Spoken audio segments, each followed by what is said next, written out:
Bom, pessoal, bom dia. Bom dia. O pessoal aí do fundo consegue me ouvir?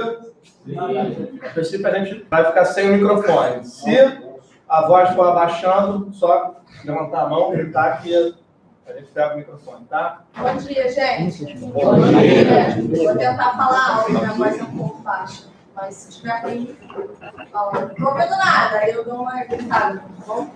Bom, galera, primeiro a gente queria agradecer o convite de vocês, agradecer o convite da Ellen, que trabalha lá com a gente na IBM.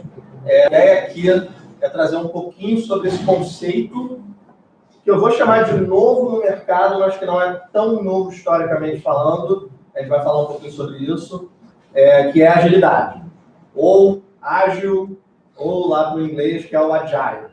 Então, se a gente mesclar esses três termos, que é a mesma coisa, tá? Meu nome é Diego. Meu nome é Duda.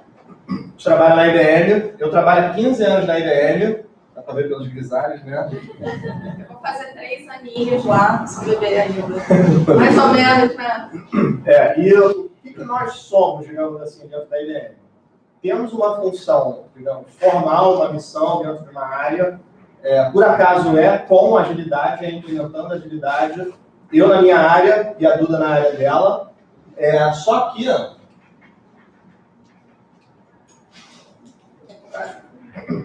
eu vou passar.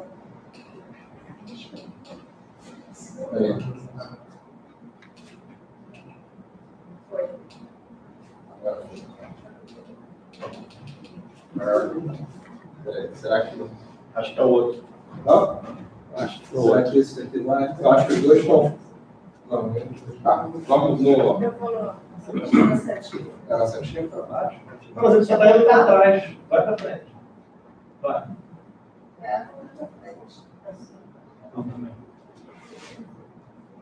Problemas técnicos, calma.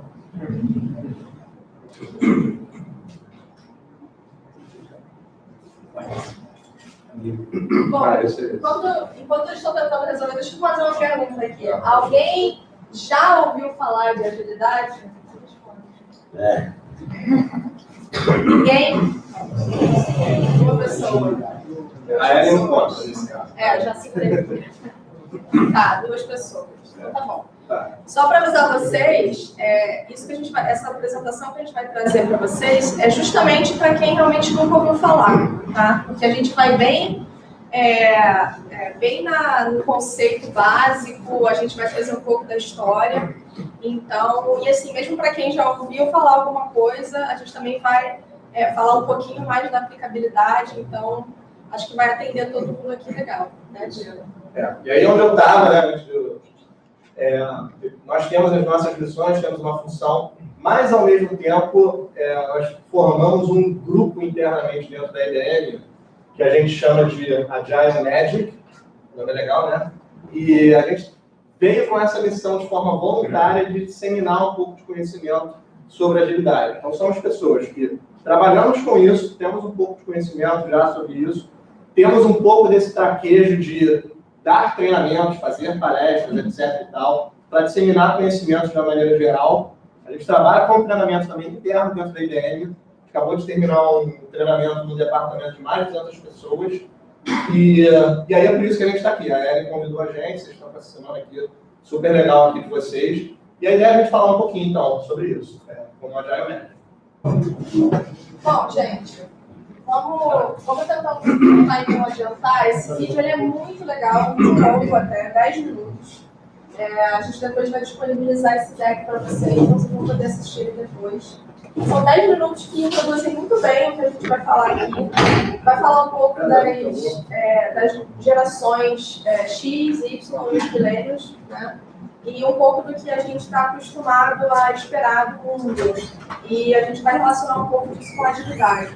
A gente vive num mundo em que as coisas elas mudam muito rapidamente, né? Cada vez mais rápido, é exponencial essa velocidade de mudança das coisas. Então, isso implica o quê? Como é que a gente faz para se alocar bem, tanto na nossa vida profissional, na nossa vida pessoal e tudo mais? A gente tem que ser capaz de reagir a essas mudanças, certo? E a agilidade é sobre isso. O conceito de agilidade implica em a nossa capacidade de responder às mudanças. Tá? Então, esse vídeo ele vai introduzir um pouco dessa nova tendência da nossa geração, que é uma geração muito rápida, muito imediatista, e como é que a agilidade entra nesse mundo também, tá bom? Mas assim, depois assistam o vídeo, porque vale muito a pena, ele é bastante inspirador, ele tem uma música no fundo, dá vontade de sair correndo, gritando, é muito bom. E uma coisa que é interessante também é que o vídeo ele começa falando da força de trabalho lá 50 anos atrás, que é o que eles chamam de baby boomers, que tinham uma estrutura hierárquica mais bem definida, mais bem desenhada, e você subia de uma forma meio que vertical. Você começava trabalhando com finanças e você ia indo até virar diretor financeiro. Começava trabalhando na área comercial e ia até diretor de vendas, etc. E como que com essa mescla da geração X, Y e agora vocês, millennials, como que isso muda no mercado? Como que essa velocidade de informação, tudo na palma da mão, né? Eu vou puxar aqui o celular, que é praticamente uma extensão do corpo, né? Alguém esqueceu o smartphone em casa hoje? Não, né? Alguém não tem um smartphone aqui? Então, uma coisa bem natural, né? E como que a velocidade que você faz os cliques, tem acesso à informação, entra no aplicativo, sai, vai para outro, etc e tal, e como que isso impacta no mercado de trabalho, não só tendo vocês como consumidores finais. Então, uma empresa, como é que ela vai oferecer alguma coisa que vocês queiram, vocês estejam dispostos a pagar, como também inserindo vocês no mercado de trabalho. Que a estrutura antiga, a Fernanda, que era para estar aqui, mas ela teve um problema, uma emergência no trabalho no Folha, ela é administradora, ela gosta muito de puxar o gancho com Taylor e Fayol, que são os mestres lá, 60, 70, 80 anos atrás, que inventaram a teoria da organização, o organograma do jeito que você tinha ali, uma caixinha, outra aqui, etc e tal. Como que isso cada vez menos se aplica? Por quê? Por causa dessa velocidade, por causa do fato dessa geração nova com necessidades novas, etc e tal. Ok? Então, falando aqui um pouquinho, depois a gente já falou quem nós somos e o que a gente vai falar aqui agora nessa palestra aqui. Um pouquinho de contexto, um pouquinho de aula de história. Prometo que não vai ser chato igual as aulas de história lá atrás, na época do colégio. Falar um pouquinho sobre princípios, valores, e aí depois a gente mergulha um pouco dentro de algumas práticas, boas práticas de mercado, usando essas práticas ágeis, como que equipes ou de desenvolvimento ou não de desenvolvimento de operação também podem trabalhar dentro do dia a dia assim, com agilidade. Ok? Então, um pouquinho de aula de história do porquê, digamos assim, ágil. Se eu for falar de agilidade, um conceito que eu tenho que trazer é o conceito de gerenciamento de projetos. Alguém aqui sabe o que é gerenciamento de projetos? Já ouviu falar? É para ver, para comer, já sabe, né, mais ou menos. Então, o que é isso? Isso é uma forma, boas práticas dentro do que eles chamam de áreas de conhecimento para se fazer exatamente isso. Gerenciar um projeto. Por definição, ele tem um objetivo, tem começo, meio e fim, ele tem que acabar. E aí eu tenho que falar desse carinha aqui, que se chama PMI. PMI quer dizer Project Management Institute. Ele não é uma empresa, é uma instituição. Ele escreveu, basicamente, o que eles chamam de melhores práticas para se gerenciar projetos, determinou o que seriam áreas de conhecimento, alguns exemplos aqui, gerenciamento de escopo, de custo, de prazo, de pessoas, de risco, etc. São 10 áreas de conhecimento. E ele foi criado em 1969.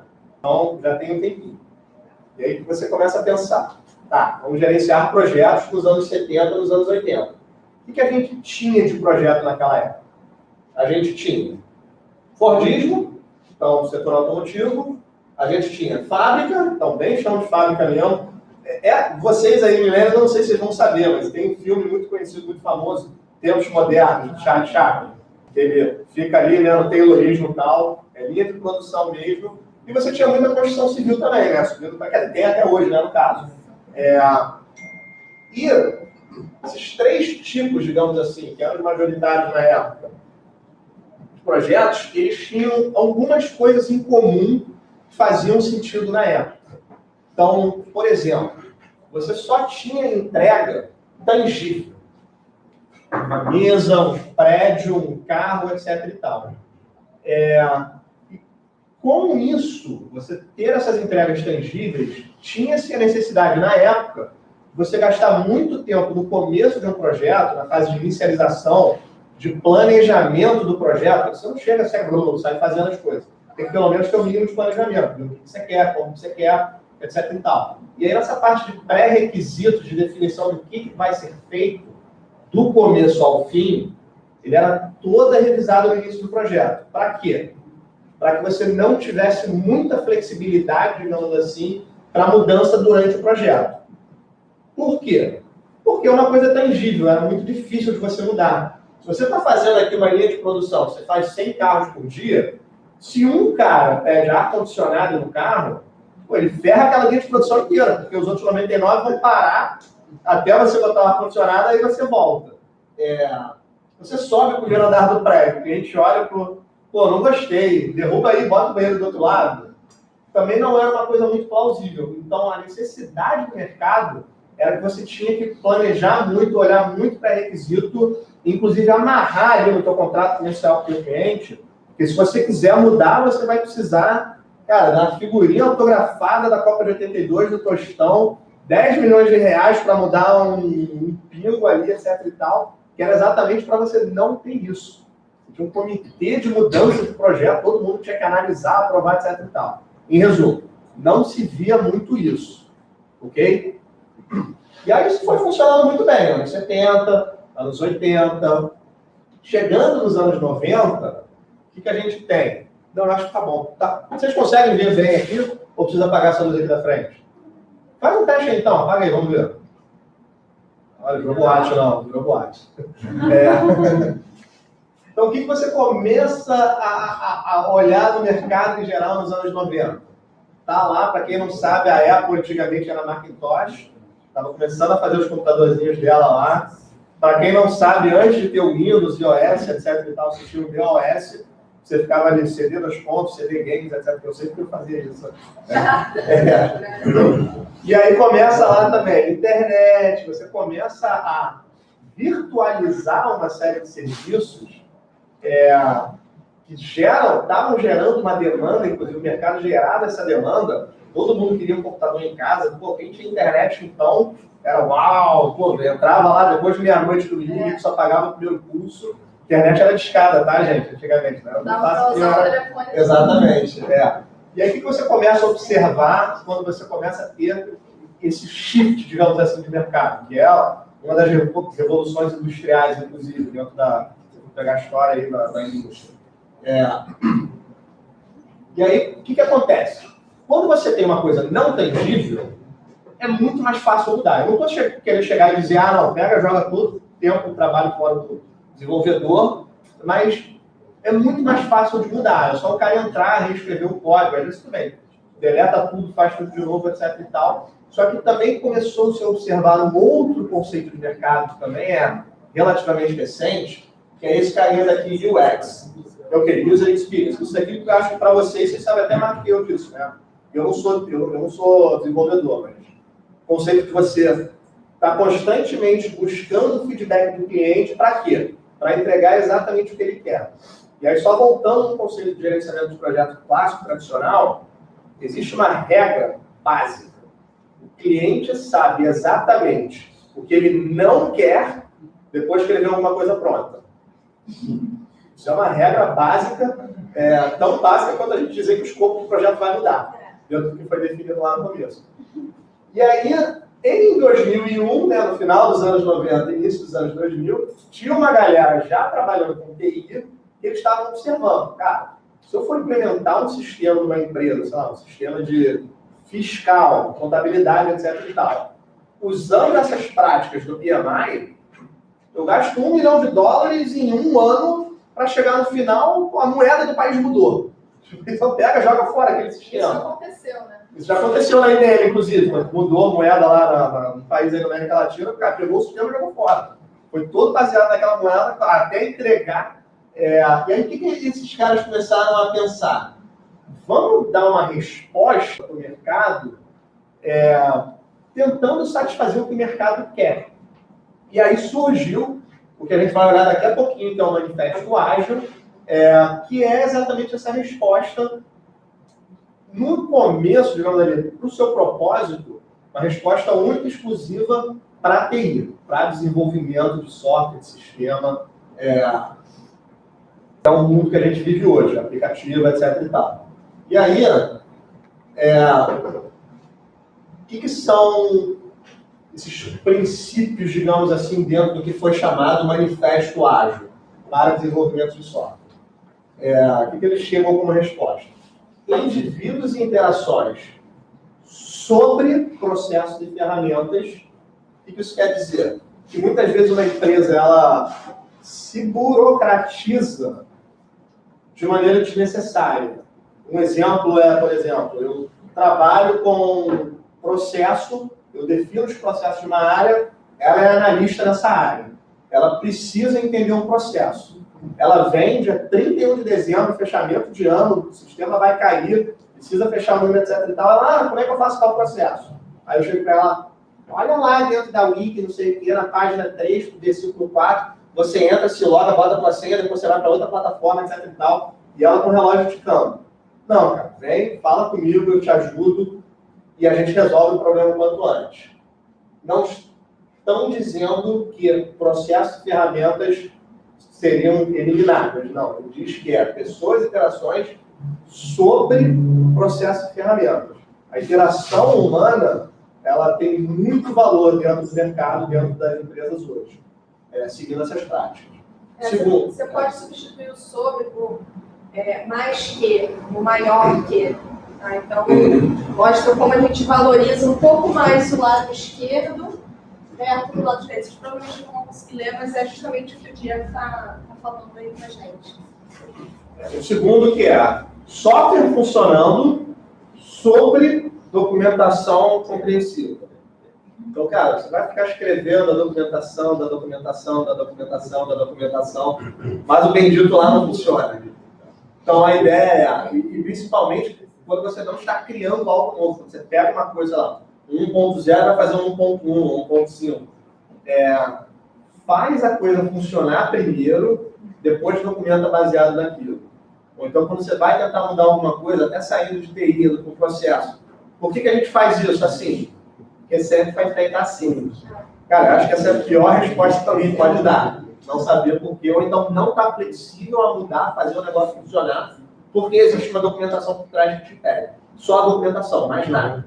A documentação que muitas vezes nem faz sentido. Terceiro, e falando da parte de pré-requisito que eu estava falando de negociação de contrato, a colaboração do cliente sobre ter que ficar negociando o contrato. Então, aquilo que eu estava falando, o cliente sabe exatamente o que ele não quer quando ele vê alguma coisa pronta. Então, mostra alguma coisa para o cliente, deixa o contrato um pouco mais flexível dentro de escopo e de custo, para que a gente consiga reagir. Mostra alguma coisa que o cliente está.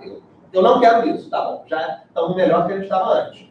Aí a gente vai começando a descobrir o que ele quer e vai direcionando o desenvolvimento, a solução, para atender o que ele quer, para gerar valor para ele, que no final das contas é o que qualquer empresa, qualquer serviço que ele sendo prestado, ele quer fazer, ele quer resolver algum problema. Ok? E o último, que também está bem atrelado com isso, que é responder a mudanças sobre seguir o plano. Não estou dizendo que a gente começa para cá e vai totalmente, começa implementando um software, no final estou entregando um carro. Não é isso, mas é tentar deixar que o cliente quer te guie, que você não fique... Boa. Que não às fique... vezes parece que isso acontece. Exatamente, mas que a mudança, né, tem que ser mais abraçada. O PMI, ele não abraça a mudança. E essa é a resposta do ágil que eu vejo como uma das principais, se não a principal, dentro do modelo tradicional. Ok?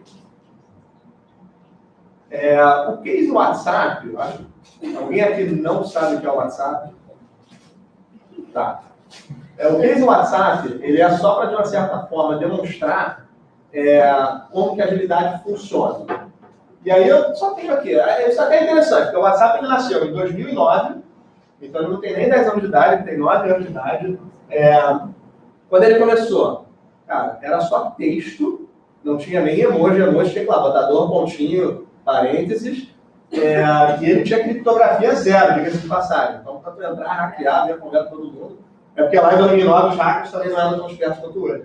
Mas aí aqui, olha, se você for observando na linha do tempo, ele implementa um pouco de criptografia, ele cria aquela função hold to talk áudio, que foi disruptiva para quem viveu, né? Chegar da noite para o dia, opa, atualizou, não, fala, tal. Aí ele entrou no Windows Phone, saiu do Windows Phone, teve aqueles 2 chiquezinhos azuis que terminou muito relacionamento, casamento, etc e tal. Aí uma coisa que foi interessante, quando ele viu os relacionamentos começando a acabar, quando eles utilizaram o conceito de UX, que a galera detonou na época, em uma semana, que é um prazo curto até, ele foi e botou a opção de remover o recebimento. E aí ele foi fazendo as coisas. Parece que, às vezes, em 9 anos, ele poderia ter feito mais, mas não é tão simples. Ele é uma plataforma, a princípio, gratuita. Até hoje não se sabe como ela se monetiza, tirando lá o... Como é que é o nome do cara do Facebook? Tirando que o Zuckerberg bancou 20 tantos bilhões lá para comprar ele, e ele hoje ele tem 1,2 ou 1,3 bi usuários no mundo inteiro. Então é uma plataforma bem robusta, funciona muito bem, pelo menos na minha opinião, vídeo, áudio, etc e tal, não demora muito. Então, para vocês verem que, cara, no que a gente foi introduzindo feedback, eles foram reagindo. Eles botaram áudio, eles botaram vídeo, eles botaram recebimento, tiraram recebimento, fizeram formatação de texto, fizeram encriptação total em 2016. Eu acho que o Brasil foi um dos responsáveis disso, por causa da parte de legislação que ficava os juízes sempre tentando derrubar, etc. e tal, querendo ter acesso. Tem uns motivos lá na justiça, não vou entrar nesse mérito, mas aí ele falou, pronto, sempre precisa encriptar. Ninguém enche o saco com isso. Derruba no país que você quiser, mas não enche o saco. Não consigo te dar a informação. Aí ele foi, resposta direcionada, aquela que você faz assim, responde um textozinho específico, chamada de vídeo, função de apagar mensagem, que também salvou um monte de relacionamentos. Temos de eleição, então. Salvou até um monte de amizade, né? Função de GPS, etc e tal. E qual é o meu ponto com isso? Se eu chegar em 2009 e pensar, vamos fazer um sistema robusto que faça ligação, etc, isso e aquilo. Aqui eu não ia conseguir. Aí eu ia ficar planejando. Cara, aqui em 2017, cara, o Telegram, as outras soluções, já iam ter embutido. Então ele começou pequeno, foi fazendo experimentação, foi pegando, o mais importante, o nosso feedback e foi se aperfeiçoando. De certa forma que hoje ele é, se não me engano, a plataforma de colaboração mais utilizada no mundo. Ok? A gente contribui muito para isso, porque no Brasil eu acho que aí não tem esse dado, de repente é até interessante pegar esse dado. A gente aumenta a linha do tempo. Aumenta para ver quanto pegar um pouquinho mais de informação. Alguma pergunta? Você comentou o Telegram, né, e tal. A diferença entre eles era, na época, no começo, pelo menos, era muito pouca. Aliás, o Telegram era até melhor. Era, né, no caso. Isso na controvérsia, por exemplo. Né? Mas o que você acha que fez essa diferença toda e ele se descolar do Telegram? E muita gente nem conhece o Telegram. Cara, eu posso dar a minha opinião aqui. Sim. Mas eu acho que é a aceitação do mercado.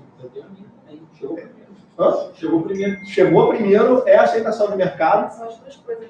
Uma coisa que é curiosa, que se eu for mal comparar Telegram, qualquer outra colaboração com o WhatsApp, ainda mais dessas novas que estão chegando agora, e fazer mal comparando o Face com o Insta, hoje está todo mundo migrando do Face para o Insta. Eu estava lendo uma reportagem que a conclusão que se chegou para isso é que o Face estava ficando velho. E aí vocês, a garotada, a molecada, não, meu avô, sei lá, meu tio está no Face. Não, Vamos pro Insta. Essa é a minha teoria, né? Só que uma coisa que é curiosa é que eu tenho os dois, eu tenho o Face e o Insta. Cara, o Facebook tem muito mais funcionalidade, na minha opinião, a usabilidade é muito maior. Então, tipo, eu só consigo entender que o mercado ele é mais jovem, de repente é um aplicativo. Só que o WhatsApp eu não tenho realmente, não dá para embasar dessa forma, porque o WhatsApp já tem 9 anos. O WhatsApp há 9 anos já está coroa, né, dentro de tecnologia.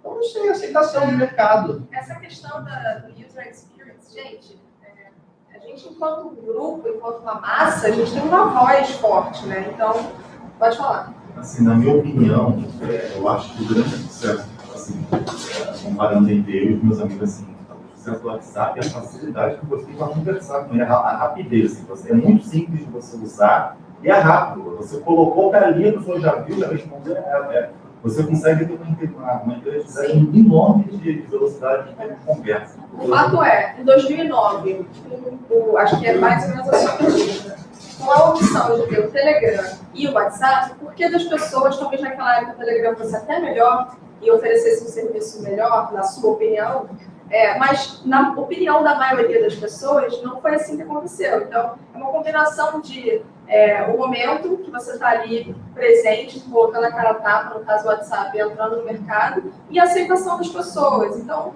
eu acho que não tem muito que a gente consiga, a gente vai só... Essa aceitação perdura, né, cara? E no momento em que o mercado não Só quiser vou anotar mais, essa, depois eu no respondo. momento em que o mercado não quiser mais, isso, ou você se transforma, ou você... Eu mesmo, não, eu tinha os dois. Depois não faz sentido você ter dois, porque todo mundo está lá, então você vai se comunicar. Eu acho que essa aceitação generalizada também, cara. Pelo mesmo motivo que ele Yahoo, por exemplo, quase faliu, era um site de busca também, era concorrente do Google. Não, tudo bem, que aí tem a estratégia, eu estou virando plataforma digital de notícia, etc e tal, mas se está todo mundo em um, cara, ninguém está no outro, acho que é por definição. Tá bom? Mas é uma pergunta interessante. Sem uma resposta. Então, só para... Você tem Telegram aí, claro? Não, já. Não, Nem não, o telefone mais. Tem muito. Acho que a gente só reinstala o Telegram quando vem o se derruba. Se vocês não têm agora, você consegue falar. Não fala, não tem mais. Igual Tá todo mundo igual. Não, aí o que a gente faz? A gente fala pelo próprio Instagram.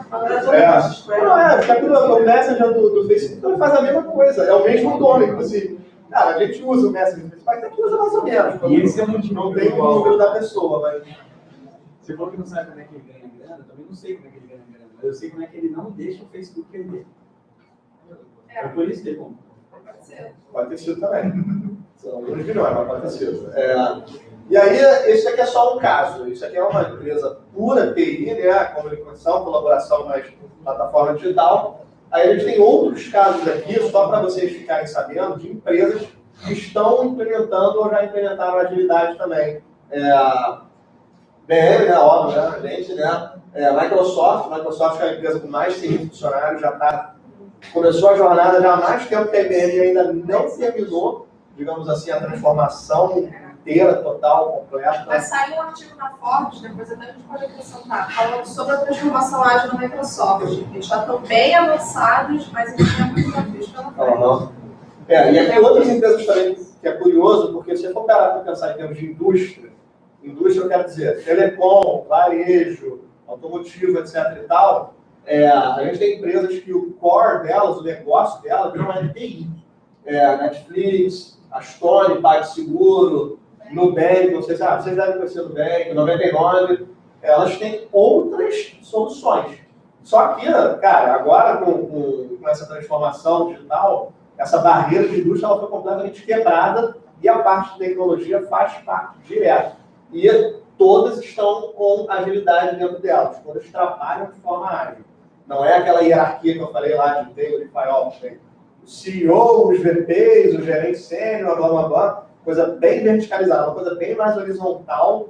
Colaboração que eu estava falando, ela corre independente, às vezes, do nível, e você pode ter, às vezes, um analista que vai detectar alguma coisa, ele vai ter uma liberdade de chegar e conversar com o gerente, com o diretor, com o C-Level, com o CIO, com o C, blá, blá, blá, ou, e todas elas trabalham. Isso aqui é só para tentar endossar, digamos assim, que tem um monte de empresa fazendo isso, trabalhando dessa forma.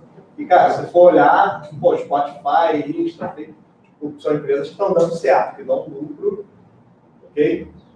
Perguntas? A gente gosta de perguntas, tá? Então, vamos lá. Entrar um pouquinho aqui nas práticas áreas, eu vou deixar a Duda falar um pouquinho. Tá, Eu sou time. isso é mentira. Bom, aqui tem a parte chata, mentira, é legal. A gente vai falar um pouco da agilidade na prática, tá? Porque todo o conceito que a gente já apresentou aqui, ele é aplicável se você pensar em quais são os pontos que a gente quer fechar e de que forma a gente pode fechar esses pontos que a agilidade tem para trazer para a gente. Então, se a gente for começar falando do contrato social, por exemplo, para mim, esse é um conceito que na nossa vida a gente tem, às vezes, ele meio subjetivo, né? A gente vive sobre um contrato social não necessariamente explícito. A gente tem a Constituição do nosso país, mas a gente também tem mais ou menos uma noção do comportamento que a gente tem que ter em cada lugar. A gente vai descobrindo isso de acordo com a frequência que a gente tem em determinado lugar, em determinado grupo. Isso é uma espécie de contrato social. Tá? Dificilmente você vai entrar, sei lá, numa igreja só de sunga. Você não vai afetar ninguém diretamente, mas não se costuma fazer isso. E a gente entende implicitamente que a gente não vai fazer isso. Agora, o que a agilidade traz para a gente é o conceito de contrato social como algo explícito. Você está fazendo parte de um grupo, e a gente vai falar de grupos, a gente pode chamar de squads, né? Lá na IBM a gente usa esse termo, mas a gente pode chamar de grupo. Dentro de um squad, você vai ter um número limitado de pessoas, isso também é um ponto importante. Não adianta a gente trabalhar num grupo de 30, porque senão a gente tem interações muito grandes, a gente acaba não otimizando a nossa comunicação, e a agilidade é sobre comunicação. A gente precisa que esse grupo entenda os princípios básicos, as expectativas estejam alinhadas de como a gente vai se comportar enquanto grupo.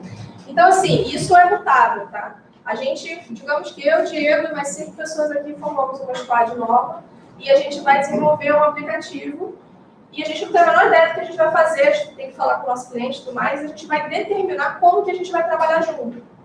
Se a gente vai todo mundo desempenhar cada uma função diferente, se a gente vai rotacionar as nossas funções, se vai ter uma pessoa que vai falar com o cliente, até se a gente vai chegar, se a gente vai ter uma tolerância de atraso nas nossas reuniões ou não. Então, a gente contempla no nosso contrato social não só coisas relacionadas com o nosso trabalho em si, mas até do nosso relacionamento, tá? Então, a gente vai envolver os valores que a gente espera transmitir uns para os outros enquanto parte daquele grupo e também qualquer outro comportamento que a gente espera enquanto grupo. Beleza? Em outras palavras, o combinado não sai caro, né? Exatamente. Muita coisa que às vezes fica no ar, você acha, não acha. Porque a gente, às vezes, perde tempo quando a gente cria uma expectativa, essa expectativa não está confirmada, a gente não é correspondida, a gente não se alinha bem, pronto, quando viu, já deu, já perdeu o tempo, já fizemos errado, e agora? O que deu errado? Faltou a comunicação, faltou o contrato social explícito. E aí, o interessante dessa prática é que ela, assim, ela é recomendada que se faça logo no início da formação desses grupos. E a transformação do contrato social, ela é on demand. A gente adora coisas on demand, né? Qualquer pessoa que faz parte desse grupo, ela pode sentir a necessidade ou explicitar a necessidade de revisão desse contrato social. Poxa, a gente colocou que, sei lá, que a gente não pode comer no ambiente de trabalho, não. Será que isso é relevante? A gente precisa ter isso explícito? Então, acho que isso podia mudar. Pô, vamos comer um biscoitinho aqui, entendeu? Então, na medida em que o grupo sente a necessidade de mudar, a gente entra e acessa esse contrato social com a concordância de todos. Isso é extremamente importante. E não a concordância de, vai dar certo. No mínimo, vou tentar, concordo que este seja um termo da nossa convivência. Porque se você tem uma pessoa no grupo que não vai concordar com o item, esse item não pode fazer parte do contrato social. Tá? Então, alguma pergunta? Esse contrato social é algo de quem? Sua diretoria? Não, ele abrange o grupo. Mas como é que o cooperativo vai se encontrar numa diretoria? Então, olha só. A gente vai dar uns exemplos agora. Porque é bem comportamental mesmo. E eu vou até dar dois exemplos daqui a pouquinho, que eu vivi quando eu estava dando treinamento. Mas Aqui, por exemplo, reunião, coisas que são aceitáveis e inaceitáveis, às vezes diversão, como é que é o interpessoal, às vezes o cara é mais introvertido, não faz piada comigo. Eu tive 2 casos que eu estava no treinamento falando sobre isso, e aí surgiram 2 exemplos. Uma turma, surgiu um exemplo de um garoto que ele era homossexual, ninguém sabia, e ficava rolando piada de homossexualidade, etc e tal. Quando falar preto no branco, a galera, opa, desculpa, tal, não faço mais, resolveu o problema. No outro, até aqui como exemplo, era um time que já trabalhava junto há 2, 3 anos, a galera numa média de idade de 20 e poucos anos, assim, então a galera jovem. Aí tá lá, eu tô falando, não, inaceitável bullying. Aí nisso um garoto veio, não, escambau, pô, deu uma pedalada no outro, e todo mundo riu ali, tá de boa. Então, cara, pode bullying. Então são comportamentos, e aí, por exemplo, e aí entra um cara novo, pô, tem que revisar, porque não sabe se vai poder fazer bullying no cara, né? Exatamente. Mas é curioso, e não é algo do tipo, vamos combinar que a gente vai entregar um relatório dia 15, quando o diretor quer dia 10. Não é uma coisa tão, é mais práticas de boa convivência, digamos assim, dentro de um grupo relativamente pequeno. Exatamente. Não pode ser um grupo também de 40 pessoas, porque senão ninguém vai concordar com nada. E assim, vale do bom senso. Tem uma pessoa que me fez uma pergunta, então eu vou estar lá com o meu grupo de 5 pessoas e a gente decidiu que ninguém vai trabalhar na sexta-feira. Não é bem assim que funciona. Quais são as implicações de não trabalhar na sexta-feira? Você nem pode fazer isso de acordo com o seu contrato. Então, não é um oba-oba, não é, né? É só uma forma que a gente tem de alinhar as nossas expectativas. Não, rola muito essa situação assim. Votação da política aí entre o nosso grupo aqui. Aí tem aquele do contra. Uma vez. Beleza, passou do contra. 2 vezes. Do contra. Sempre ele. Rola sai desse grupo, vai para outro, vai embora. Olha, normalmente essa decisão ela não cabe ao time em si, mas a responsabilidade de quem forma os times é normalmente de quem está gerindo aquele grupo inteiro, né? No caso do mundo ágil, se a gente for falar de Scrum, que é um dos frameworks ágeis, a gente tem a figura do Scrum Master e do PO. Tá? Mas assim, eu acho que antes da gente chegar numa situação dessa radical, tchau fulano, a gente tem que entender o porquê. Por que o fulano está tendo problema? Por que a gente não tem conseguido interagir bem com ele? O que está faltando? Ótimo, graças a Deus.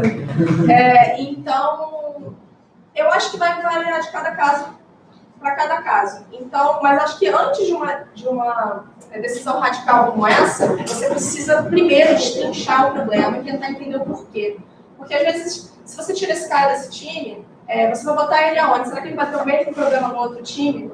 Ou então, às vezes, é o problema do seu próprio time. Será que se você botar outra pessoa, e talvez o comportamento de vocês, por ser um time de pessoas que trabalham juntas há 4 anos, vocês não estão recebendo bem uma pessoa nova. Então, assim, é importante sempre ter um olhar da autocrítica, né? Da gente tentar identificar onde está o problema para tentar resolver ele na raiz e não tentar resolver ele depois que ele já existe, ele não. Mas essa visão é o pior. Para mudar o time? É o Scrum Master ou o PO? É o Scrum Master. Porque o PO ele faz um interlock com exatamente. Tá? Então, o Scrum Master é o cara que está garantindo que os skills necessários naquele squad, eles estão todos sendo atendidos por quem está fazendo parte daquele time. Beleza? Então tá, contrato social foi entendido, não é oba-oba. Eu gosto de trabalhar sexta-feira, tem que trabalhar sexta-feira. Então tá, bom, aí vamos falar um pouquinho agora da linha do tempo para quem trabalha em times ágeis, tá? Vou dar um exemplo do nosso. Na IBM a gente tem os squads e a gente trabalha numa estrutura de time box. A gente tem sprints, lá a gente chama de iterações. Eu vou falar sprint porque a iteração não é muito legal. E o sprint dá para entender o que é. O que é um sprint na vida real? É aquele cara que dá aquela corridinha rápida, ele percorre 100 metros e ele tenta fazer aquilo ali o melhor possível, certo? Então, dentro do mundo ágil, a gente trabalha dessa forma. Por quê? A gente tem a oportunidade de revisar constantemente o que a gente está entregando. Então, a gente precisa começar planejando a nossa sprint, e aí ela pode ter no máximo uma duração de um mês, de uma semana. Tem gente que faz sprint até de um dia, dependendo da situação, mas O que acontece dependendo do que você está desenvolvendo o seu trabalho, você consegue chegar a um número, digamos assim, um prazo, um período compreensivo, que você consegue trabalhar, você consegue fazer trabalho gerar resultado. Acaba se determinando o que se chama uma sprint. Existe um número mágico de mercado, que o mercado ele adota mais uma sprint de 2 semanas. Não é um período muito curto, não é um período muito longo. E aí, dentro dessas 2 semanas, a gente tem algumas cerimônias que a gente chama, que elas têm objetivos. Exatamente. A primeira cerimônia que a gente está falando agora, ela se chama planejamento. Então, seguindo aqui está em inglês, foi mal, galera, mas igual a Duda está falando, existem 2 imagens muito importantes dentro do Agile, dentro do Scrum. Scrum é uma forma de trabalhar, é a forma mais conhecida do mundo, inclusive, de trabalhar dentro do Agile. Que é essa imagem do Scrum Master, que está lá, SM, e PO, que a gente estava falando, que é o Product Owner. O Scrum Master, ele foca mais em trabalhar com o time. Time, lá, desenvolvimento, quer que seja operação, etc. O Scrum Master, ele está lá como facilitador, ajudando o time a trabalhar, produzir, entregar valor. Só que o que é valor? Valor é alguma coisa que alguém está pedindo, é um produto, uma solução, um serviço. O Product Owner, ele é o cara fera no produto. Então, ele entende daquele produto, ele entende do que o cliente quer, ele faz essa interface com o cliente e com o time, garantindo que o time quer. Se eu estou trabalhando no WhatsApp, eu não vou fazer, não sei, uma solução do Waze. Então, para estar com foco lá no que é valor. Aí, o planejamento, basicamente, ele é essa reunião que o Product Owner ele senta e fala, a gente tem que fazer 1, 2, 3 e 4. Nessa ordem de importância. O 1 é o mais importante, 2 é o segundo mais importante, etc. e tal. Nessas 2 semanas, o time vai olhar e vai dizer, eu consigo entregar 1 e 2. Fazer essa revisão de backlog, que chama que é a demanda, né, é o trabalho mesmo. E nessa reunião se define o que vai ser esse trabalho. O que é esse número 1, o que é esse número 2. E aí você faz um trabalho de quebra, porque o número 1 pode ser, por exemplo, vou dar o exemplo do Waze, funcionalidade de navegação por voz. Mas o que é isso com o time de desenvolvimento? É chegar, pegar, montar um back-end, fazer um raciocínio, pegar uma cognição, etc e tal, que vai ler. E aí você quebra no que se chama de histórias dentro do... A galera conhece o conceito de história, mais ou menos, na hora de quebrar trabalho, porque é um termo muito de mercado. Então, é como se fosse uma hierarquia. Uma épica é uma imagem maior, uma história é uma imagem meio que mediana, já consegue ser alguma coisa mais tangível. Tarefas, né, que são tasks, né, em inglês, também é bem comum no mercado, que é exatamente, vou desenvolver isso, vou produzir aquilo, vou desenhar isso, programar aquilo. O objetivo é sair dessa reunião com isso planejado. O que eu vou fazer nas próximas 2 semanas? Exato. Então, assim, na verdade, é mais uma oportunidade que a gente tem de alinhar as expectativas, certo? É o que a gente está se comprometendo, pelo menos imagina que a gente possa entregar num período específico de tempo. Tá? Então, a gente começa a nossa sprint fazendo esse planejamento. O PO ajuda a gente a priorizar, a deixar clara a visão do que a gente precisa fazer. E uma coisa importante, o Diego está falando aqui de histórias, épico, testes e tudo mais, a gente tenta fugir bastante de termos técnicos, tá? Porque essas ferramentas todas, elas costumam ter uma característica muito visual e ela serve não só para o próprio time, mas também para qualquer pessoa de fora que venha observar. Então, a gente literalmente escreve as histórias, os épicos com palavras, a gente tenta descrever e deixar o mais amigável possível. Mesmo que soe ridículo às vezes, mas o mais importante é a gente ter essa comunicação bastante fluida e compreensível, não necessariamente só por pessoas que trabalham com termos técnicos, tá? Isso também é um ponto bem importante. Tá? Então, ficou claro o que é o nosso planejamento da sprint? Né? É o primeiro passo dentro do sprint. A gente já tem o nosso contrato social, agora a gente já está começando a trabalhar dentro do nosso time box de sprints, começando sempre planejando aquela primeira sprint. Beleza, como é que a gente faz a manutenção das coisas que a gente planejou? A gente faz, mais uma vez, como eu disse, uso de ferramentas visuais. Lá na IDEG a gente usa um quadro Kanban.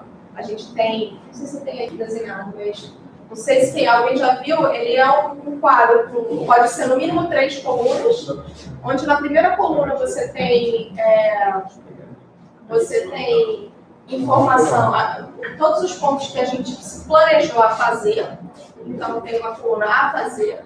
Na segunda coluna você tem o que está sendo feito, e na última coluna você tem o que já foi feito. E aí a gente pode botar o nome das pessoas na horizontal para a gente saber, ou não, tem times que trabalham sem necessariamente associar as atividades a uma pessoa, você pode só ir movendo de coluna para coluna. Mas é uma maneira que a gente tem de transformar a nossa atividade em algo visual e facilitar a comunicação. Não é pra gente, não é uma forma da gente só dar satisfação do que a gente faz, mas é principalmente para no momento que a gente tem a nossa daily stand-up, né, em português seria de pé, todos os dias de pé, digamos assim, são reuniões bem curtinhas, em que a gente vai discutir o que a gente fez, o que a gente está fazendo, e o que a gente vai fazer, o que a gente quer fazer para atingir o objetivo daquela sprint. Tá? E o quadro ajuda muito a gente, porque ele já está mostrando ali o que está sendo feito, e a qualquer momento, não precisa ser só no momento da stand-up. Pontos importantes sobre stand-up. Ela é stand-up justamente porque ela tem que ter um tempo reduzido. Se a gente tiver 2 horas para falar sobre o que a gente faz, a gente vai gastar 2 horas para falar sobre o que a gente faz. Então, é no máximo 15 minutos. Se eu tiver que ficar em pé 2 horas, eu provavelmente vou desistir. Então, não é à toa que é stand-up, né, de pé, para a gente poder ser rápido. Se você tem uma pessoa que, por exemplo, é mais tímida, ela só precisa estar ali para responder aquelas perguntas. A gente não precisa falar da morte da bezerra, entendeu? Então, é bem direto ao ponto. Então, isso ajuda bastante a gente ter uma interação mínima entre as pessoas daquele time. E é isso. Não dá para a gente gastar mais do que 15 minutos. O contrato social pode até contemplar isso. Fala assim, ó, gente, se alguém estiver se estendendo, a gente vai concordar que é beleza a gente pedir um corte, falar, ó, tá indo demais, vamos ter que passar para diante, porque senão a gente vai sair daqui amanhã. Eu sou uma pessoa que normalmente tem que ser cortada, não falo muito. Mas a stand-up normalmente é isso. Obrigada, Diego. Não, eu estou aqui porque tem uma menina que trabalha no time dela que ela tem essa característica. Inclusive, eu trabalho com um pouco de consultoria informal no time deles, aí a minha recomendação foi, ela fala por último. Deixar ela falar. E ela não gosta que eu interrompa o raciocínio dela, porque às vezes ela usa o stand-up para desenvolver ideia. Porque, não entra do mérito para concordar ou discordar, mas eu falei, recomendo que ela fale por último todo dia. Enfim, a stand-up ela também é um momento em que a gente pode repriorizar o que a gente planejou, porque, mais uma vez, a gente volta um pouco lá naqueles princípios do Manifesto Ágil. A gente tem que ser muito mais aberto, né, e abraçar as mudanças do que necessariamente seguir um plano. É óbvio, a gente tem um plano a ser seguido de 2 semanas, digamos, que a gente fez na nossa planning, e vamos tentar ficar preso a isso, porque senão também toda vez a gente vai mudar sem motivo. Não, mas é o momento que a gente tem para analisar o que está dando errado, se a gente tem algum bloqueio aqui que não está me deixando mover essa atividade daqui para frente.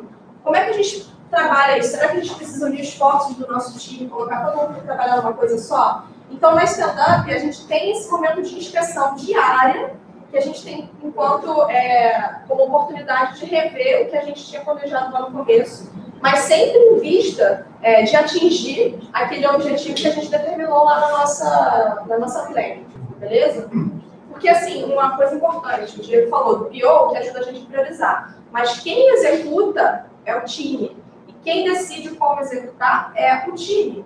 Tá? Então tem que ter essa confiança também do PO, do Scrum Master com o time e vice-versa, para a gente acreditar que o que está chegando para nós é realmente a prioridade e para também o PO acreditar que a gente está executando da maneira que a gente acha que é a melhor possível para entregar aquele produto final dentro da nossa sprint. Tá? Aqui é só um exemplozinho aqui. Ela vai falar, são 3 perguntas bem básicas. O que eu fiz ontem, o que eu vou fazer hoje, se não tem uma coisa que me impediu. Só que o legal do visual, só para puxar aqui o gancho que ela falou, se eu tenho isso daqui, o time está fazendo isso tudo, o time tem 5 pessoas, eu acho que tem alguma coisa errada, né? Se o time diz que está fazendo 10 coisas. Então o daily, esse stand-up, ele é bom também para identificar isso. Cara, tu está trabalhando nisso tudo mesmo? Não, peraí, não sei o que, aparece mais 2 mãos aqui embaixo e tal. Não. Então é também trazer um pouco de clareza, e essa periodicidade de tentar fazer diário traz uma clareza bem pontual mesmo do que o time está realmente fazendo. E assim, muitas vezes a gente tem esse hábito. Quando eu trabalhava eu ainda estou no mesmo departamento que eu estou quando eu entrei, mas antes eu era analista e a gente trabalha só com processos, né? E era muito comum a gente pegar 1000 coisas para fazer ao mesmo tempo. Cara, se você está com 5 coisas para fazer, você com certeza vai levar mais tempo para entregar as 5 coisas juntas do que se você pegasse uma de cada vez. Né? Então, a gente chama isso de pull. Né? A gente puxa a atividade, a gente não empurra mais a atividade. E eu, antigamente, nesse contexto, antes do ágil, eram atividades empurradas. Ninguém queria saber o que você já estava fazendo.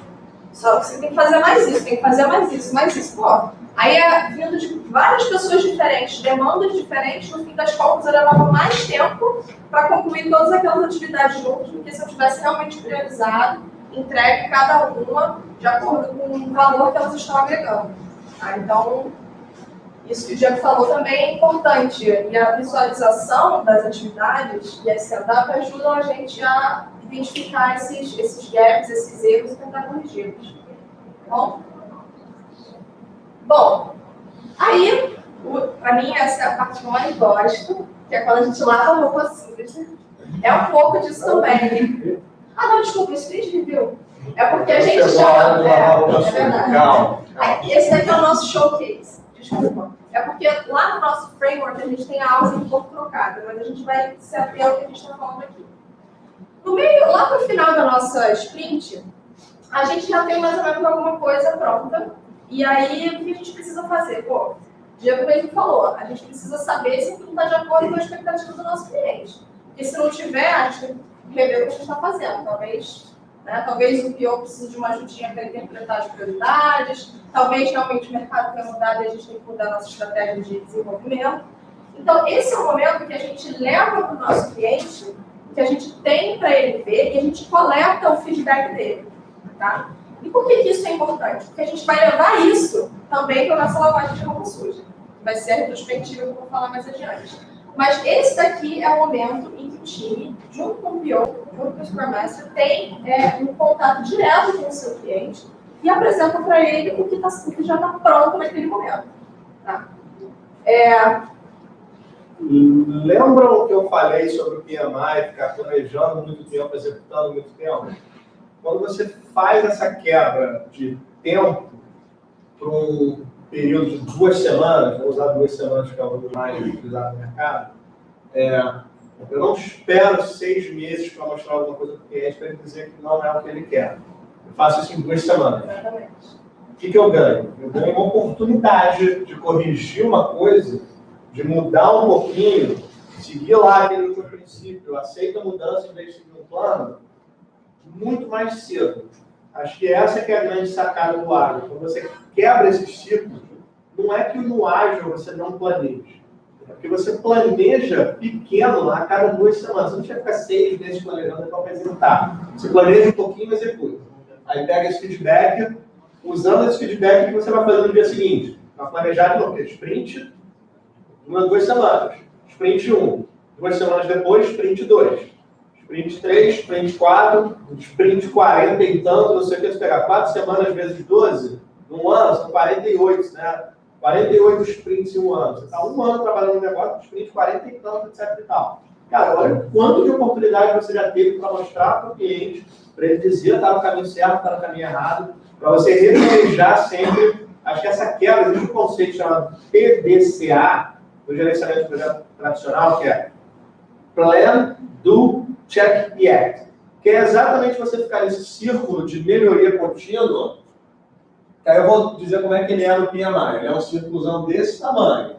No ágil, você fica ali, um círculozinho bem É o rápido. conceito de inspeção e adaptação. Você está o tempo inteiro inspecionando e vendo como que a gente corrige o nosso curso. Tá? Então, vocês verem, todas as cerimônias que a gente tem falado aqui são mais oportunidades que a gente tem de rever o que está sendo feito e talvez mudar o curso se necessário. Tá? E essa aqui é mais uma, só que dessa vez envolvendo o nosso cliente também.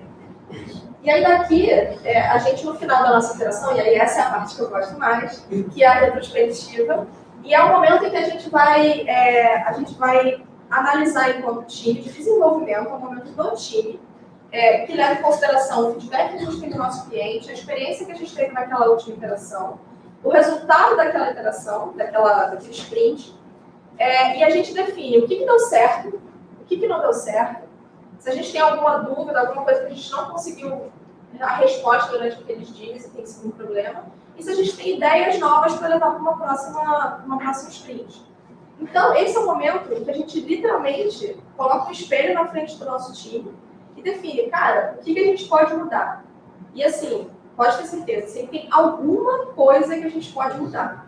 Não é porque a gente não é perfeito, que a gente pode estar no time perfeito e maravilhoso. Mas é porque o nosso meio muda, as coisas mudam, tudo muda. Então, eventualmente, aquilo vai impactar o nosso trabalho, vai impactar a forma com que a gente está se relacionando, a forma com que a gente escolheu trabalhar. Então, esse é o momento em que a gente vai definir para a próxima sprint quais são as coisas que a gente vai considerar para um próximo planejamento.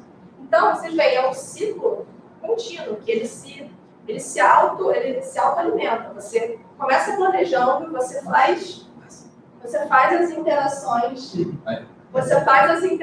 ao longo daquela sprint toda, né? Aqui nas stand-ups, você acessa o seu cliente para pegar mais feedback, você faz a retrospectiva, e aí ela, junto com o Product Backlog, que é tudo o que o PO já identificou como atividades que a gente vai ter que executar até o fim do projeto, e a gente vai alimentar a nossa próxima planning para a nossa próxima sprint. Tá? Isso aqui é um ciclo que dura 2 semanas, tá, galera? Você planeja, aí você tem aqui, o que você planejou, né? Para sprint, aquelas 2 semanas. Aí aqui vai diário, aí chega no final, lá no finalzinho, no último dia, penúltimo e último, no último, faz esse wrap-up, né? Pega, vê o que o cliente achou, vê o que o time mesmo achou que pode melhorar, no outro dia já pum, de novo. Então, cada vez que isso daqui vem, faz esse ciclo, são 2 semanas, ou 1 semana, ou 3, depende do que o time define como sprint. E aí engloba essas práticas que são as principais práticas que a gente, assim, o mercado usa. A gente apresentou aqui para vocês algumas das práticas que, na sua maioria, são cerimônias, que estão dentro desse framework que é o Scrum, que é um dos frameworks ágeis, uma das caixinhas de formas de trabalhar da agilidade.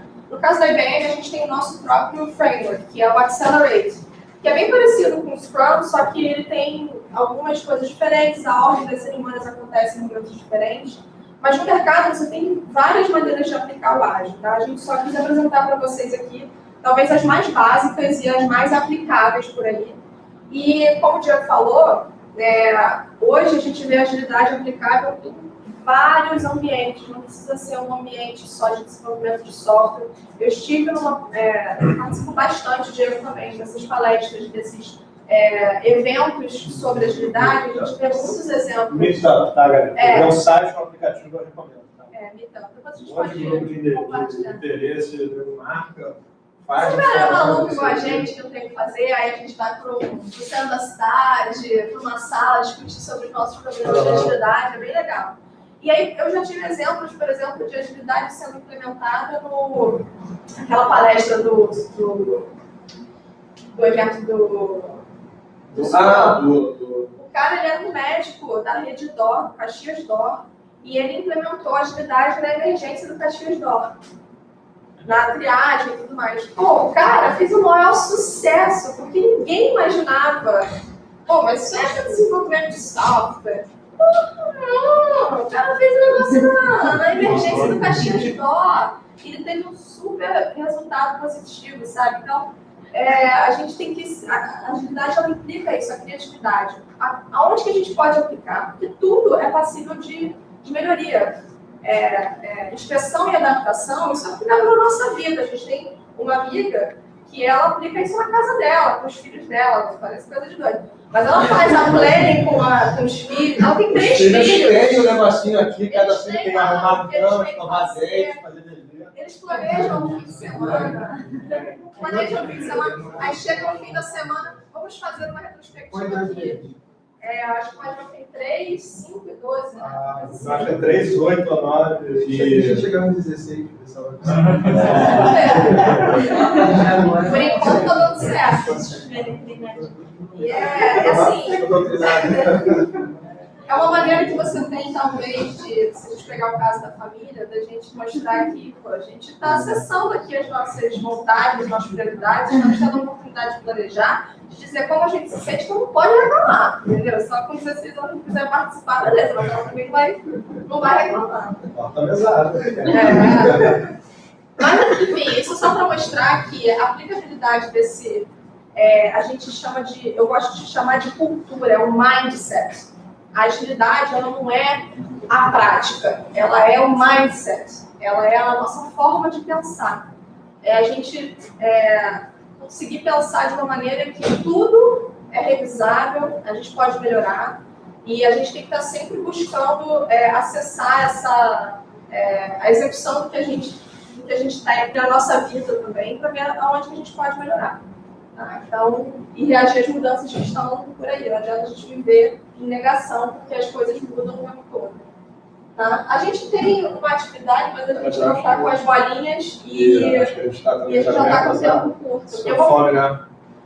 Eu vou fazer o seguinte, Diego, tem um vídeo também, já que vocês não assistiram o primeiro vídeo, tem um outro vídeo que vai falar exatamente dessa questão das bolinhas. Mostra o quão é importante a gente ter a autonomia na mão das pessoas que executam.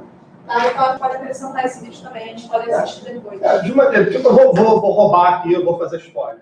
Basicamente, é um jogo que vocês ficam num círculo, pessoas, a gente dá umas regras, você tem que jogar as bolinhas entre as pessoas, para quando passa todo mundo dentro das regras, a bolinha conta.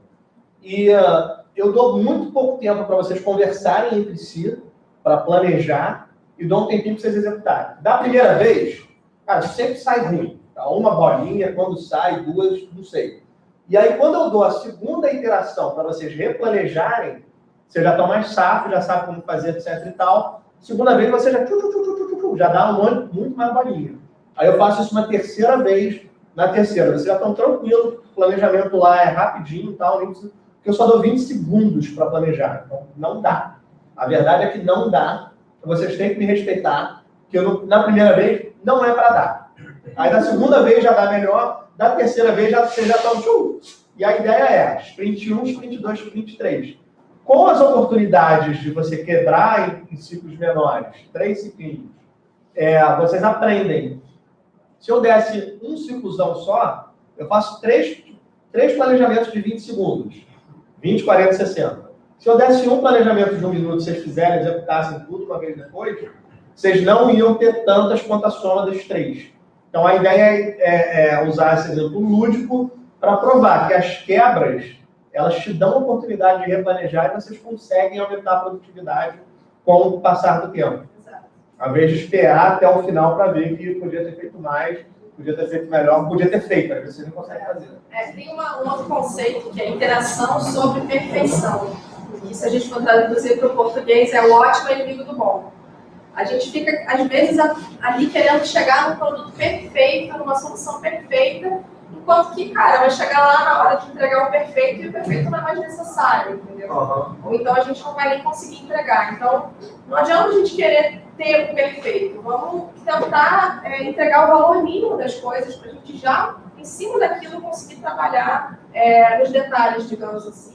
Tá? Então, vamos sempre lembrar que o ótimo é inimigo do bom. O bom já tá bom. Tá? Bom, aqui a gente tem um pouco de sugestão para vocês. Alguns vídeos. Manifesto ágil. O Manifesto ágil está aberto na internet. Vão poder acessar depois. A gente ia fazer uma retrospectiva, a gente tem um quadro que a gente pode fazer aqui, né? Depois, se vocês quiserem, puderem, por favor, a gente vai deixar tipo um campanzinho desse aqui, Só levantar e vir aqui depois. Uma carinha feliz, uma carinha média, uma carinha triste. E assim, sejam honestos mesmo. Quanto que esse conteúdo agregou para vocês, a nossa apresentação e tudo mais, para a gente ter uma noção se a gente está indo no caminho certo, se a gente está conseguindo atender as expectativas das pessoas e até trazendo o conteúdo de uma maneira legal para vocês entenderem, tá? A gente chama isso de, a gente vai chamar de nossa retrospectiva aqui desse momento. E se vocês quiserem até fazer sugestões, comentários, vocês podem botar aqui também, tá bom? Vou botar mais aqui embaixo, porque nem todo mundo é alto que eu, né? Aí foi só uma bolinha. Não, Diego, a boca é reta ali. É bem triste, assim. Isso. Tá bem triste. Se for triste, não. Tá bom. Inclusão. Bom, bem. Bom, alguém tem alguma dúvida, alguma coisa para trazer, mais algum assunto? Uma curiosidade, na prática, vocês usam só o quadro de Kanban físico ou vocês têm alguma ferramenta que ajuda a organizar? Eu, por exemplo, eu trabalho como se fosse coach, né? Eu sou uma espécie de Scrum Master com coach lá no meu departamento de agilidade. E o meu time, eu não tenho um squad, porque eu trabalho junto com outras pessoas que fazem a mesma coisa do que eu em outros países, inclusive. Então, eu trabalho junto com pessoas que moram na Europa, na China e no Japão. Então, a gente não pode ter um quadro físico, né? Então, a gente já começa usando um quadro do Trello, não sei se vocês já ouviram falar do Trello. Virtual. O nosso quadro é virtual, tá? Ele funciona perfeitamente e atende melhor as minhas necessidades. Agora, isso é porque a gente está, assim, espacialmente separados, né? Eu sempre recomendo, e eu acho que eu diria até que é um fato, as ferramentas visuais, físicas, para pessoas que trabalham juntas e usualmente estão no mesmo ambiente, elas são muito melhores, tá? Porque, não sei, eu acho que a gente costuma interagir melhor, fica muito mais visível para qualquer pessoa, não precisa ser só para o time, entendeu? Gerente, para outro time que talvez esteja tendo dificuldades em trabalhar dessa forma, talvez eles olhem para o quadro de vocês e falem, poxa, eles adicionaram uma coluna a mais ali, que significa, sei lá, em teste, sei lá, acho que a gente podia fazer isso também. Então, eu acho que otimiza a comunicação, mas é óbvio, vai depender do seu time, da demanda do seu time. Eu não concordo tanto, tá, gente? Vou só colocar existem algumas ferramentas de gerenciamento de projetos sobre Scrum. Trello é uma delas, acho que o GitHub tem o ZenHub que faz também as coluninhas. Tem o RTC, que o time dela usa, que eu sei. Tem o Gira também, que é uma ferramenta mais robusta que eu uso. Qual é o meu ponto? Acho que, primeiro, dentro da IBM, que é a nossa realidade, dificilmente um time está lá com a missão única, exclusivamente ali e tal, só o timezinho fechadinho. Sempre tem um time que vem antes, um time que vem depois, você sempre é cliente de alguém, você sempre tem cliente, e nessas horas acaba que expande muito, e aí você precisa ter um visual para outras pessoas. Uma outra coisa também que eu gosto de ferramentas virtuais é que você consegue extrair métricas, extrair resultados de uma maneira muito mais fácil. Produtividade, se você chegou perto ali, se você conseguiu fechar o que você queria, não conseguiu, por que não? Às vezes tem, que nem eu estava aqui, às vezes tem 10 coisas aqui, cara, você no olho, às vezes, vai ser mais difícil, enquanto que numa ferramenta virtual, você puxa, extrai um relatório, foi isso que não fez.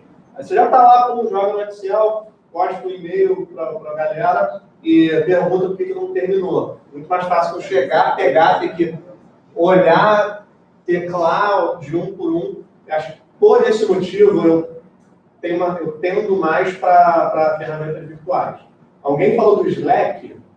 Quem foi que falou do Slack? O Slack ele é mais uma ferramenta de colaboração, de comunicação. Ele interage com o Trello também. Não, ele interage com o Gira, inclusive se eu abrir aqui o meu, vai ter um monte de mensagenzinha do Gira lá nas minhas páginas, dos meus canais do Slack. Mas o Slack é mais para promover colaboração também de maneira virtual. Vou mal comparar com o WhatsApp, versão web, poderosão. Inclusive, ele você tem interface para escrever e fazer drop de código em produção. A galera de desenvolvimento gosta muito do Slack. Slack, inclusive, acho que no Brasil, pelo menos, é a ferramenta de colaboração mais utilizada dentro do mundo do desenvolvimento. Ok? Respondi? Não tem resposta. Vai variar. Inclusive, eu acho interessante, ela tem a opinião dela e eu tenho a minha. Porque não tem receita de bolo. O que eu acho legal do ágil, que foge do PMI, o PMI ele chega e fala, estas são as melhores práticas. Melhor para quem, cara? Entendeu? Melhor para quem? Eu acho que o ágil, ele seta como um frame, né, como uma moldura, e ele dá total liberdade para você adaptar. Então, aqui não funciona, aqui funciona. Aqui tem a menina que fala muito, bota ela por último, não sei o quê. Tipo, ele interage, digamos, mais com o ser humano, porque tudo gira em torno do ser humano. Inclusive, a gente foi num evento agora chamado Scrum Gathering, mega evento, mais de 700 pessoas, os melhores do país palestrando, não sei o quê, sobre vários assuntos. Cara, a maioria das palestras foi centrada no ser humano, sobre pessoas. Teve uma mulher que ela é uma russa, ela veio fazer a palestra, ela é bióloga, e ela fez doutorado em sei lá o quê, em neurociência, uma coisa assim, e ela fez uma palestra sobre agilidade e do ponto de vista biológico, inclusive. É extremamente interessante. E o ágil tem isso, o foco do ágil são as pessoas. Tá? Então, Só uma dúvida, essas ferramentas que vocês utilizam, elas não se comunicam entre si? Algumas sim, algumas não. Depende. A gente está falando do Slack agora. Cara, o Slack conversa com geral. Não, mas eu digo da própria IBM, soluções internas de vocês. Depende. Bom, algumas conversam e outras não. ó, por exemplo, dentro do meu departamento, né, nós temos no mundo 700 pessoas, 700 e poucas pessoas. No Brasil, 250 pessoas. Todos nós seguimos um único framework, que é o Accelerate, que eu falei. A gente segue, todos nós temos o mesmo time box, ou seja, as sprints começam e terminam no mesmo momento, o calendário é o mesmo. E assim, as pessoas, todos têm acesso às informações aos times dos outros. É óbvio que você fica muito mais imerso na realidade do seu próprio time, né? Mas é tudo compartilhado, pelo menos dentro do meu próprio departamento. Então, nesse sentido, sim. Só que é uma empresa bem grande, né? São 350 mil, 380 mil funcionários, 140 países. Então, nem a agilidade chegou em todos os lugares. Entendeu? Então, é um processo. Estamos indo, né? Galera, antes, eu já estou vendo que tem algumas pessoas saindo de demanda. A gente pode tirar aquela selfiezinha que todo mundo aí? Pô, alguém se opõe a aparecer no LinkedIn e tal, porque a gente só mais fazer essa propaganda que a gente, pô, dá um duro do caramba para estar aqui, pelo menos vamos olhar um cantinho. Pode? Gente, acorda, gente! Volta para o braço! Diga Scrums! Valeu, galera. Obrigada, gente. Ó, nosso contato está aqui. Foi isso, galera. Tem mais gente só que não estão aqui. Exatamente. Espero que vocês tenham gostado. Qualquer coisa, a Ellen pode responder outras perguntas. A ideia é que a gente ia falar um pouquinho do programa de RH, só que não dá tempo. Mas, basicamente, pode pergunta agora para a IBM. Ocorre 2 vezes por ano, acho que é março e outubro. São 4, então. Qualquer pergunta para a Ellen, novamente, tá? Obrigada, tá, gente? Obrigado, pessoal.